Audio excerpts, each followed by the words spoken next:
So let me just say that what I'm about to say is not attributed to any organization that I may be associated with, and they are purely the opinions of my own, and you may even agree with me and reaffirm that when I'm done, but they are my opinions, and that's where we're going to leave them. So I'm here to talk about income to assets to wealth, and let me give you a little bit of background. I was born in Orange, New Jersey, hence I applauded Newark, and I was born to a single-parent household, and my mom dropped out of college to take care of her grandmother, and she never finished. My sister went to school. I was born 19 years later. She dropped out of college to take care of me. So I was the first person to go to college in 1985. It always baffles me that in the 80s and the 90s and now in the thousands, we're still celebrating firsts, particularly within communities of color. I ended up, by the good fortune of my mom, working a job during the day and cleaning houses on the weekends to be able to go to private school. And I would show up in this little short blue bus. Now I know what short buses mean. And I would then see all these Maseratis and Jaguars and Porsches parked in the parking lot, and I would say to myself, well, what's the difference between them and me? Because I'm on the honor roll. They're not. They're doing drugs. I'm not. I'm actually getting my work done. They're not. And then it hit me, the only difference was race and class. And from that moment on, from good old Montclair Kimberly Academy, the school on the hill in Montclair, I recognized that there's a pathway to wealth in this country. And technically, everybody has a chance to be on it. What they don't tell you is that this is the way it is for the majority of people. It's slanted like Mount Kilimanjaro for people of color. It's an uphill battle. And what perplexes me, and I want to be clear, I'm a capitalist. I really would appreciate that introduction because I am a capitalist. I'll be doggone if I want to be poor again. But I'm a new capitalist. My mission is to shift the paradigm of capitalism so that people of color are not on the bottom. Well, watch out, because that means somebody got to go. Somebody got to give up their assets, and somebody's got to come down from high to middle. I don't want anybody to be at low, but at least be middle or high, and at least have the chance to get there. So what I'm going to talk about today is a trajectory to let's stop talking about income, because that caps people. Let's talk about assets and how we get to wealth. For me, how many people in here always want to fight against the glass ceiling, right? Everybody's opposed to the glass ceiling. It's horrible. I was there. I worked at Sallie Mae. I know all about it. But what we don't really recognize is that many progressives are supporting a ceiling on asset development because they tend to focus their programs and their policies on helping people get a job and get an income. Well, that's not the same as getting a career, sustaining and getting assets and getting to wealth. There's a big difference. Let's recognize there's a difference. So I want us to begin to really shift to talk about asset development so that everybody has the opportunity to be wealthy, because there's really nothing wrong with money. Now, the role of assets is interesting because right now, as we stand, 20% of Americans have a negative or zero net worth. What's even crazier is almost 30% of black people have a zero or negative net worth. So there's a problem. It says there's some inequality that we need to address. Now, the important thing about assets is that obviously they make sure we have our lights on, we make sure we have a home, we can get back and forth to work. But it also, as we've heard earlier today, health panel, it's linked to just one's own personal well-being, economic stability, mental stability. So it's extremely important. But obviously, everybody doesn't have access to these assets. And there's a huge, huge wealth gap, and we already know it. We know that, for example, obviously 1% is in almost 40%. These statistics are a little outdated. And that the people on the bottom, 80% of America is sharing 20% of the assets, which tells me we're all just scraping for the crumbs at the end of the day. So let's think about who are the poor. These are great statistics. You know, people are poor. 30 million people have jobs that pay less than the federal poverty level. Children of immigrants make up 22% of the almost 25 million children. 1 in 4 Americans have jobs that pay less than the poverty level for 4. Almost 40 million people are living in household incomes that are below the federal poverty level. So we know that folks are really struggling in this country. Actually, let me go back for a second. So those are the poor. And those are pretty significant numbers. What we forget about, though, are the vulnerable. Those are the ones who are probably 1, 2, maybe 3 paychecks away from being a statistic right here. I know I used to be there. Luckily, I'm not there anymore, but I used to be. And I could be, if the market keeps tanking, I could be right here. But what we talk about, we recognize is that this is a huge issue. So, this could double. We could be talking about 80 million people if you include the vulnerable. And let me give you a sense of who the vulnerable are. There's a young lady named Becky. She has 2 kids, dare I say by 2 different fathers. She had a kid when she was a teenager. She is 38 years old, and she was just diagnosed with breast cancer. She has a job. She has a home. She's 38 years old. And because she is adopted, she has no idea about her health history. So she is being forced to go on long-term disability that only pays 60% of her salary. She is on the verge of losing her home. The irony is, I am the godmother of her son. She graduated from Georgetown University. She has a Master of Social Work from the University of Pennsylvania. She is on the edge. There's another profile of vulnerability. This is purely by circumstance and purely by opinions and the thing that we call values and morals. There's a set of twins who are now 15 months old. Their names are Madison and Mackenzie. But for 6 months when they were born, how many people have kids? You go to the doctor like every other day when they're first born. For the first 6 months, they did not have health insurance. Why did they not have health insurance? Because Blue Cross Blue Shield refused to cover them because they were a lifestyle choice. They were given birth by a lesbian couple. Those were my kids. Something is wrong with this picture. So it's important that we not only focus on the poor, but those who are on their way and vulnerable, because you know what? It could be any of us at the rate this credit crisis is going. So that's who they are. Who are they not? Well, they're not lazy. They're working. They're paying taxes. They're not insured. But you know what? They're saving our butts. Because if you look here, during the 1990s, there was $100 billion of wages that were placed in an account because they came from undocumented workers. That's what's saving our Social Security system right now. So don't get it twisted. These are not people who aren't interested in working. They are not people who aren't interested in being part of the American dream, but they are structurally excluded. So what are the causes? This is a high-level oversimplification because we could go at this for a long time. And if you catch me with some tequila, we could have a hell of a conversation. So let's just talk about a few of the things. Value of subsidy. So Drummond mentioned I'm a content expert for the Kellogg Foundation around a couple of portfolios. And we had this conversation where we were talking about public benefits.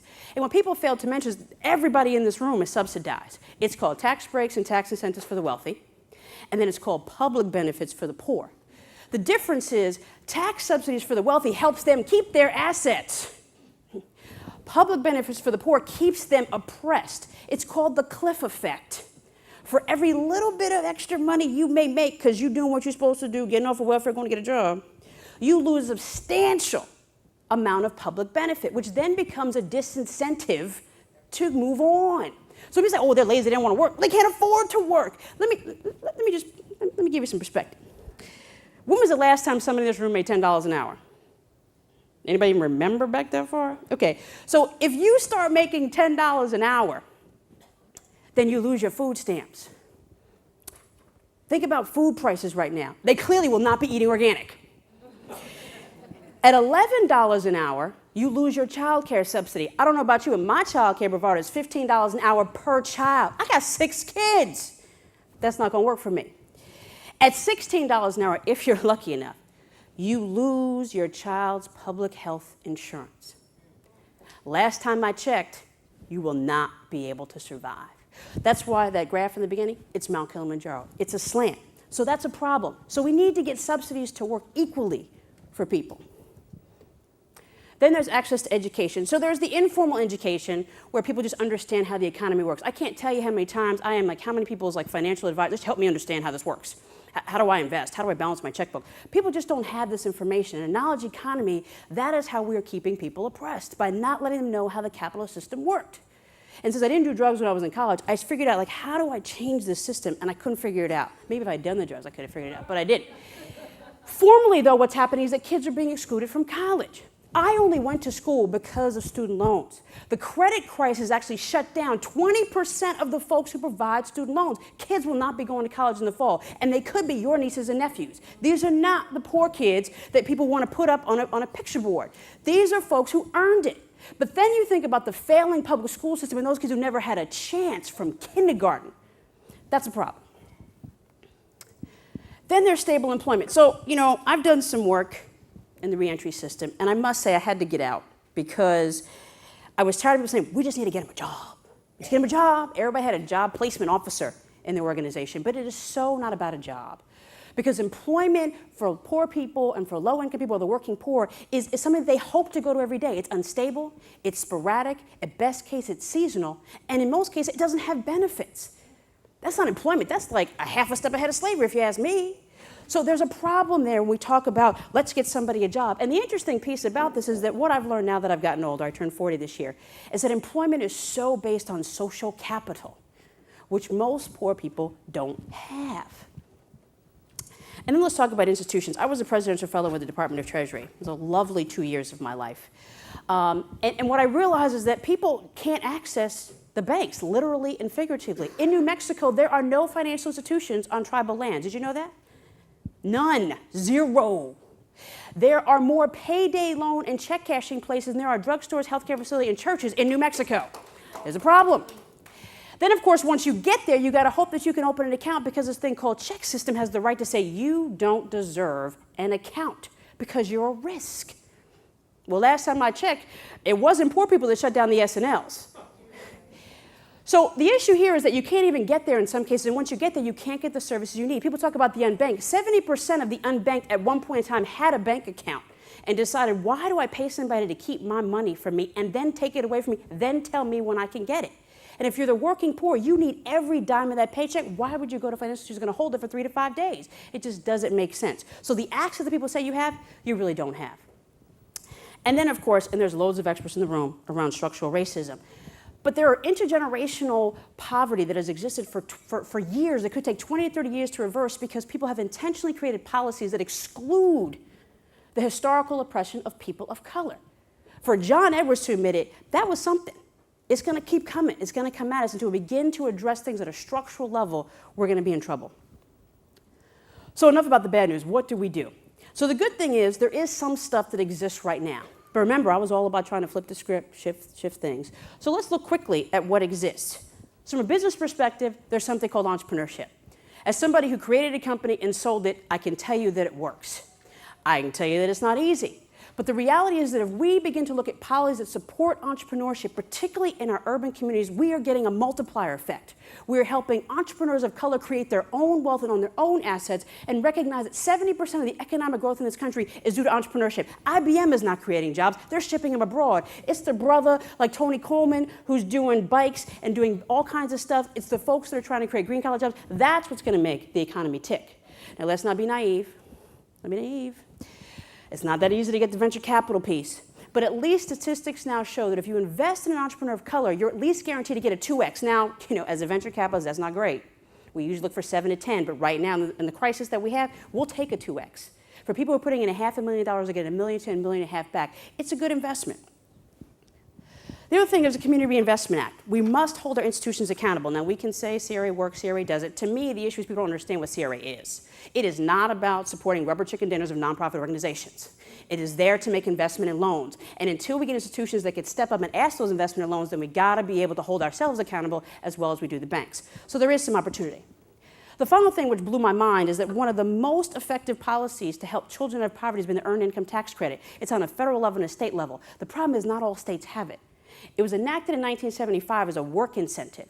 In 2006, over 20 million people used this, and they were able to save over $40 billion. The Center on Budget Policies and Priorities said that because of the Earned Income Tax Credit, we were able to reduce the children in poverty by 25%. Imagine if every state had this and everybody took advantage of it. That's a powerful tool. Now, I'm all about what works, but what's some other stuff that we can do? How many people know their credit score? Good for y'all. Good for y'all. Most people don't know their credit score, and most people don't even know how it works. And as somebody who worked with Fair Isaacs for a long time, credit is the idea that you have access, but what also happens, it's a gate opener, but it's also a gate closer. And there are many folks who have no credit, which is actually just as bad as having bad credit. And the challenge is because most people, the things that Fair Isaacs tracks, they don't have.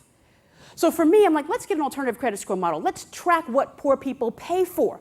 Their telephone bill, their rent, their utility payment. Meet people where they are and make it work for them. Right now, the credit score model is a biased indicator of what they think repayment is.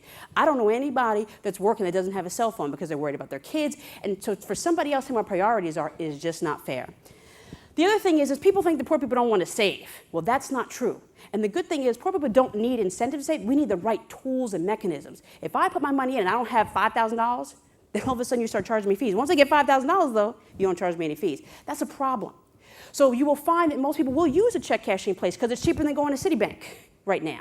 However, if we were able to allow them to put additional monies in there, like state benefits, like refund anticipation loans, and then use the programs that I'm sure many of you support, like IDAs, et cetera, to match those savings, that's how you begin to help them do asset development.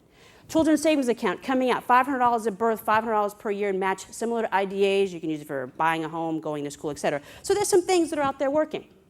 That's in terms of savings. In terms of employment, I'm doing some work with Green Collar Jobs and Green for All, and one of the things that we recognize is that people don't, they were really excited about Green Collar Jobs and they realized who they had to employ, and they were like, oh, I can't have those people up in here. And I'm like, they may steal from me. Yeah.